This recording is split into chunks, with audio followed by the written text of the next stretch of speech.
Mamaya, gusto ko lang malaman dito, yung classroom leasing ba?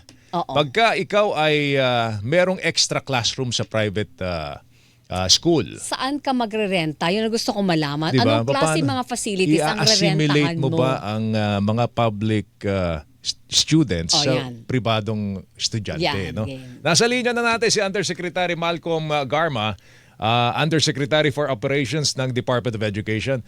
Yusek, magandang umaga. Si Joel Siweng po ito. Good morning po. Magandang umaga sa inyo, Ka Joel at Weng. Si Weng ba yan? Ang Si Weng kasama po, mo, Yes, si sir. Ka Weng, Joel? opo, opo. Opo, Si opo. Rowena po ang kasama ko, ha. Yusek, ang malaman lang namin, maganda ito. Initially, kaya lang merong konting pumupuna, no? Dito po sa classroom leasing na ito. Okay. Paki-explain nga po sa amin, paliwanag, paano ba ang takbo nitong classroom leasing? Okay. So nasimulan na natin ito, Ka Joel, no? Yung ating unang halimbawa ng isang leasing scheme natin sa Pila, Laguna. So ito pong pribadong paaralan na ating pong nilease, no? Ay isang paaralan na nagsara na. Aha. So sayang naman at marami tayong ganitong pribadong paaralan, Ka Joel, sa ating pag-iikot, no, dahil nga doong pandemic marami pong private schools ang hindi na nakayanan, no, yung kanilang operasyon. So napilitan po silang magsara. So sayang naman po yung gusali, sayang po yung kanilang mga assets. So ito po ay kinausap ng DepEd upang isama, no, doon sa leasing program natin. Ito nga po yung nasimulan natin sa Pila, Laguna. So yun po yun. Hindi po ito mga operational private schools sa Ayun. Joel. Ito Kasi po yun ay ang mga nagsara na. maraming nag-iisip na merong nag-schooling na mga private students, tapos papasok din yung ating mga public Para students mahalo. para mahalo sila. Walang ganon na Hindi Yusek. po. Hindi Okay. po. Hindi po. Ito po ay, ulitin ko po, ito po yung mga hindi na ho nag-ooperate as private schools. Yusek, puro po ba mga nagsara na school buildings o schools ang target po ninyong i-rent? O meron ding ibang klase ng mga facilities na i-renta ninyo at iaakma bilang isang school building? Yes. Pwede rin po yan, Weng, no? Pwede rin na hindi na necessarily hindi ito private school na nagsara. So maaring ito isang property, gusali na pwede pong magamit as classrooms. Ilan ngayong taon ang target po ninyo marentahan? Kung di po ako nagkakamali, tauna naman po yung pagtingin doon sa kontrata. Oo. So subject for renewal po. Okay, pero sa ngayong taon po, isa pa lang ang ating narirentahan nyo na sa Pila, Laguna. Yes, ma'am. Opo, isa pa lang po ito at marami na po ang nagsisignify ng kanilang interest na i-offer, no, yung kanila pong mga facilities. Ka Joel, Weng, gusto ko rin pong linawin na yung gusali o facility na ano natin for leasing ay hindi naman dapat ganon kalayo o mas Yes. malayo doon sa mga existing public schools natin na kung saan doon kakukuha ng mga estudyante to decongest. O parang ita-transfer mo na lang ng location yung mga estudyante para mula doon sa siksikan na isang eskwelahan. Opo. Okay.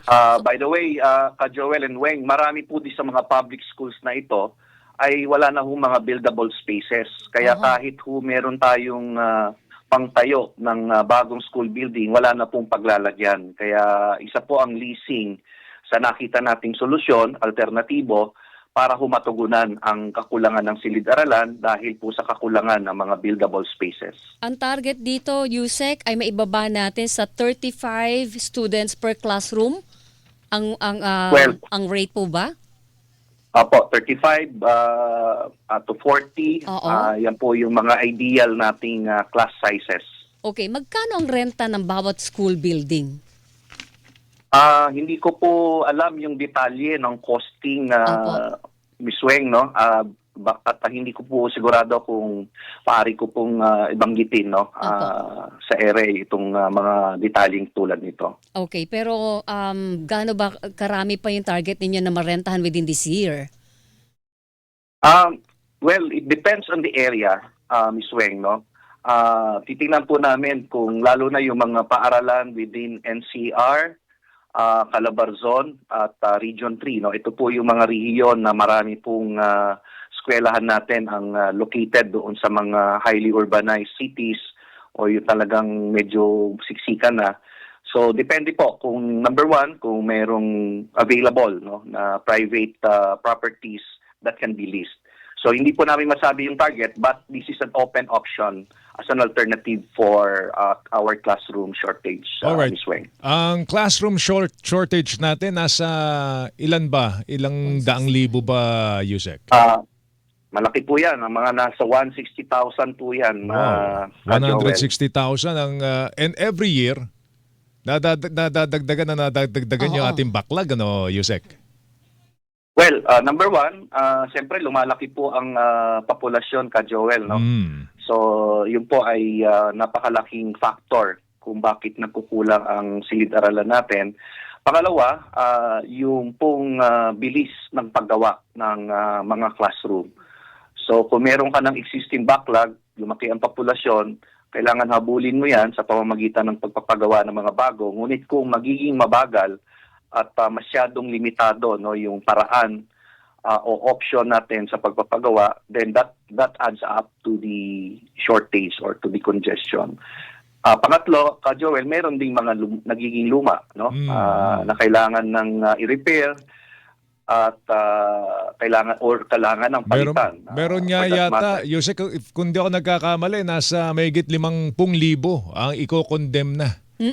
Na mga classroom. Opo. Tama ko ba yun? Opo. Diyos ko. Oo, Opo. so, nadagdag din yun sa problema natin. Ano, ha? Dadagdag po yan. That means na pag kinondem mo yan, hindi na ho pwedeng gamitin yan, ka Joel. Kung kailangan, abangan mo na kaagad dyan ng pamalit. Pero halimbawa, Yusek, yung mga i-condemn na yan na school buildings, kailangan, you have the area. So, sisirain mo yung building, tayo ka ng bago. Opo. Oo, hindi Kasi dahil... pag condemn na yan, Correct. Ms. Weng, hindi na talaga pwedeng gamitin. Delikado so, na. well, the next step would be to demolish Oh, yes. so that you will have an available space for a new one. Pag sa construction, Weng, mas mura yon kesa mag-refurbish ka, baka tapos may problema pa sa sa pundasyon, Totoo. mahirap na. Mas maganda Yes. from the ground up ay Brand new magtatayo pa. magtatayo tayo ng mga bagong eskwelahan. Pero dito sa pinabalak po ninyong classroom leasing, nagsagawa na ba kayo ng census ba tawag doon? Ilan ba yung pwede nating gamitin? Marentahan. O maparenta sa gobyerno ng mga school building na hindi na ho nagagamit ngayon? Meron po tayong ginawang pag-aaral dyan, parang sort of a feasibility study. Meron po kaming isang tanggapan sa ating pong departamento na talagang nakatutok po para ho dito sa leasing program namin. Okay. Pero ito simultaneous, no, Yusek, doon sa pagbuo ng mga LGUs, ng mga classroom buildings po nila sa kanilang mga lugar. Yes, sir. Yes, sir. Sabay-sabay po ito.